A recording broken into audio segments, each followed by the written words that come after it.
New day, new verses as we finish out chapter 11, verses 25 through 30. Here we go. At that time, Jesus prayed this prayer. O Father, Lord of heaven and earth, thank you for hiding these things from those who think themselves wise and clever, and for revealing them to the childlike. Yes, Father, it pleased you to do it this way. My Father has entrusted everything to me. No one truly knows the Son except the Father, and no one truly knows the Father except the Son and those to whom the Son chooses to reveal him.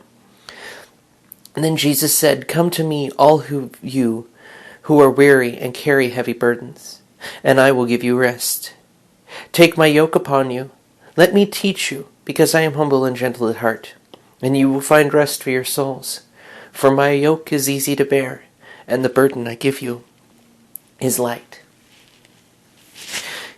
I used to, when I first started learning about Christianity, I used to think that it was the gift that we had the ability to use reason that separated us from animals. It was the thing that we were able to use to figure everything out.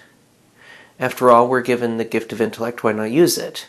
So when I read through this area and I'm like, okay, Jesus generally saying you're humble, not the most way to show you're humble. And that was the lens I took it through for the longest time when looking at this, because I didn't truly understand what Jesus meant by taking up his burden and his yoke. Because we spend our lives thinking that we know what we're doing, or we try to act like we do. Because in today's society, you have to know what you're doing. You can't get it wrong. You have to be on the game. You got to make sure you do it perfect the first time. That way, nobody has to worry about it, and it's not on you. And I used to firmly believe that it was all up to me, that my reason would figure it out. Over the course of my life, I have gone from 6'3" to 5'10" because of a broken back and neck. The broken back and neck were derived from me thinking my reason was good enough. There's a much longer thing about it, injuries and what have you, but the core of the idea there stands. I got it because I thought my reasoning was good enough. The injuries that I've suffered in my life, the difficulties that I've suffered in my life, most of the ass-kickings I've suffered in my life, pardon the French, have all been self-inflicted. Not all of them, but a good chunk. Because I was thinking that my way was the way it had to be done. I thought that my way of doing it would be sufficient, and it's not. I used to think that, I can figure this out. I've got a brain, I've got a gift, I've got a reason. I wouldn't just be left here to flounder. That would be rather cruel. So surely the answer will come. And it did. But it came through years of violence and difficulty to finally understand that when I'm trying to do it my way, it will never get done. When Jesus talks about the difference between, hiding those things from those who think themselves wise and clever and revealing them to the childlike, 10 for 10 on that one. Because when we think we've got it figured out, we know nothing. I think most of us would understand that intellect is the accumulation of knowledge. Wisdom is understanding you don't know shit. Because we don't. None of us do. The more we learn, the less we realize we know, truly know. Because there's always more to learn. Always more to be learned. And I think that right there is the core of the idea for how my walk has shifted. Rather than me trying to learn it, let it be learned to me by God. And what I mean by that is, think about how a small child learns versus an older child. The older child will try and reason it out and piece it together and generally ends up getting yelled at for it because they get the answer wrong.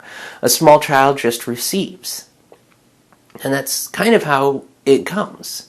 The wisdom is given from the childlike. Not the childish, the childlike.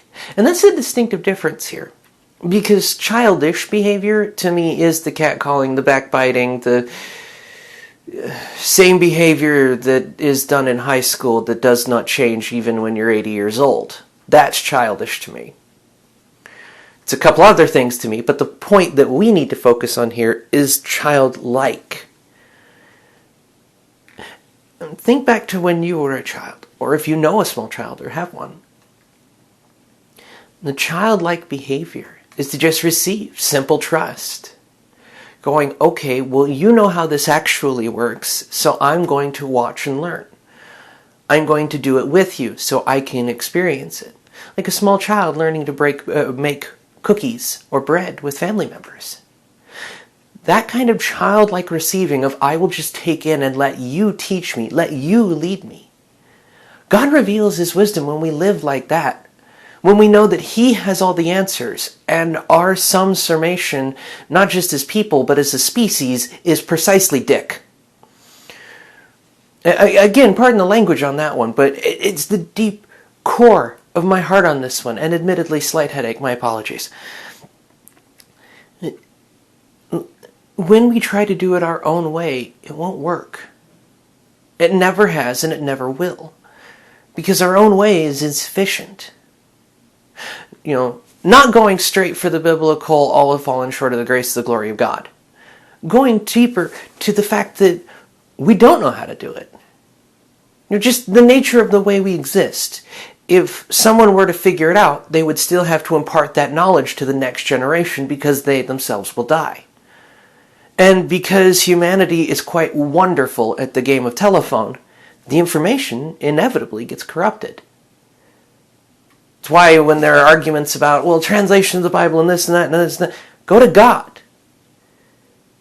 He's the same yesterday, today, and forever. Even if languages aren't.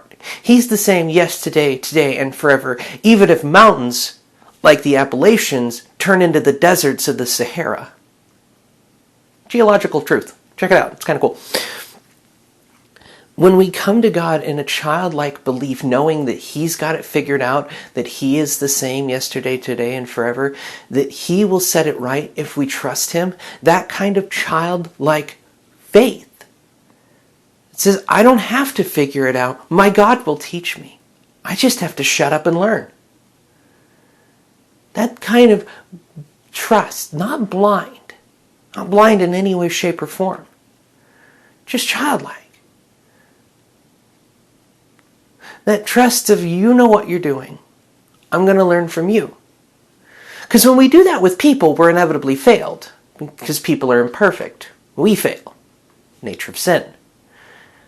But as God is perfect, then we need not fear Him failing because He won't. He can't. It's not in His nature. So we can go to Him always and trust that He knows exactly what He's doing. That we can be given the wisdom that the harder we try to white knuckle it through life, the less life we'll have. The less ability to thrive we'll have because we're holding on to that which we're not meant to. We're supposed to be holding on to God with white knuckle faith. It's like, I can't, won't, will not let go of my God. The rest of this, meh. But my God, no. Him I need. Him I need more than air. Him I need more than water. Him I need more than a heartbeat. Because He is the source of all of them in my body. He's the creator of all of them. He's the creator of me. Without Him, none of it. So yeah, I need Him. I need Him because He is the source of strength. In the dark, He is hope in difficult times. He is love in the face of adversity. He is mercy in the face of suffering and difficulty, trials. He is joy in places of sorrow and understanding in places of hurt. He is the God who sees to it. He is El Shaddai and Jehovah Jireh. When we can go to Him and take up His yoke and His burden, that we're putting not all of the things that the world puts on us, but just the understanding that God's already won the race. We get to walk it with Him. At the pace that He sets, we can move any way we want and go on that lovely retractable leash that He's got us on.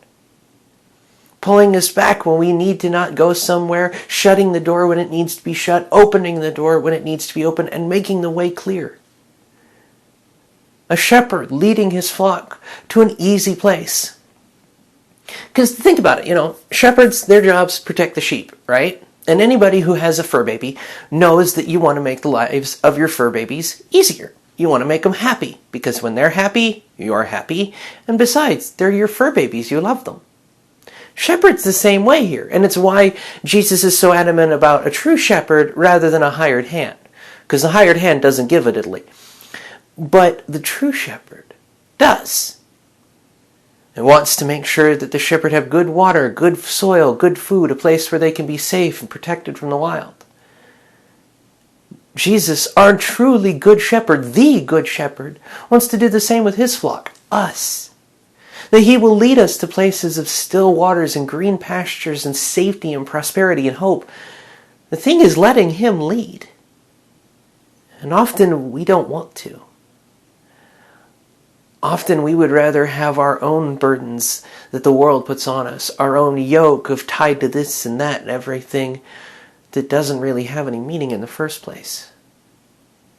But God wants to give us an ease of suffering, a lightness of difficulty.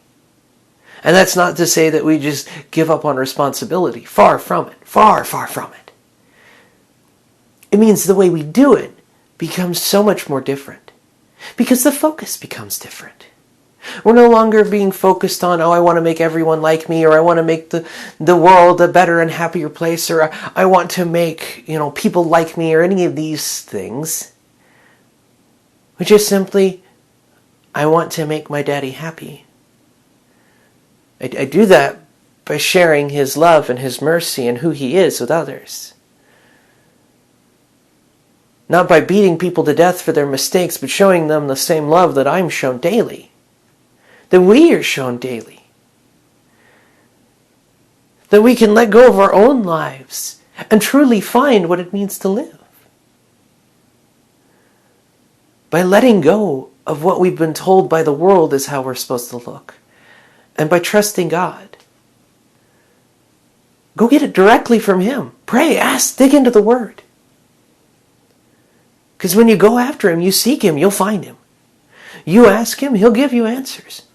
He says it himself in James 1:5. When we ask for wisdom, he gives it without a reproach. Just, here, you asked, here you go.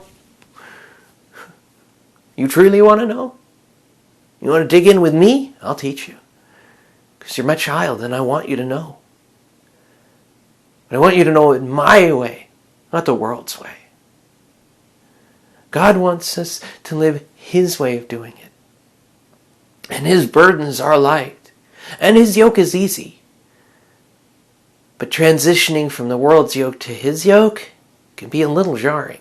A lot jarring, really. Especially depending on the amount of world yoke you had on you at the time. But as you give it to him, all of it to him, even if you can't start out giving all of it now, just that one little bit at a time, until you are able to give it all to him in trust, knowing that he dresses the lilies, beauty and splendor. So I'm good. Not a single sparrow could drop to the ground without him knowing. So I'm good. Manna falls from the air. I'm good. Because my God is with me. I'm good. That's the kind of trust we have to look forward to as we take up his burden and his yoke. A life of joy and peace, even in sorrow and struggle. Because God is with us, even in the struggle. So we can share the hope we're given. Not because the struggles are easy, not because the tribulation is fun, not because the trials are good, but because we know God is greater still. We know God will walk us out of the fire without even the smell of soot on us, with only our bindings set free. And even if he doesn't, what could we have to fear from anyone else? God is the one who sets us right, who has our souls, our lives in his hands. When we release to trust that he's got us, how much greater the day. I'll see you guys tomorrow as we dig into chapter 12, a discussion about the Sabbath, ending at verse 8. I'll see you guys then. May his favor be upon you. God bless.